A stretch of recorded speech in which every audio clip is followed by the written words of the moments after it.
फटाके फोडले, पेढे वगैरे खाऊन जल्लोष साजरा केला, या संदर्भात काय सांगणार? आज चोपडा मतदारसंघात एक आनंदाचे वातावरण झालं, कारण चोपडा मतदारसंघात सवलत चंद्रकांत सोनवणे कार्यसम्राट आमदार हे पात्र झाले.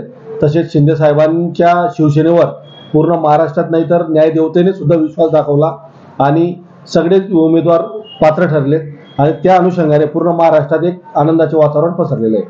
आता जो निर्णय आपल्या बाजूने लागलेला आहे, तर मतदारसंघाचा जो कार्यकर्ता आहे, पदाधिकारी आहे, त्यांचा उत्साह वाढेल, या संदर्भात काय सांगणार? आज चोपडा मतदारसंघात सर्व पदाधिकाऱ्यांनी शिवसेनेच्या कार्यकर्त्यांच्या मनात एकदम आनंदाचे वातावरण झालं आणि सगळे कार्यकर्ते एक उत्साहाच्या याच्यात पूर्ण आनंदात मनवत आहेत पूर्ण.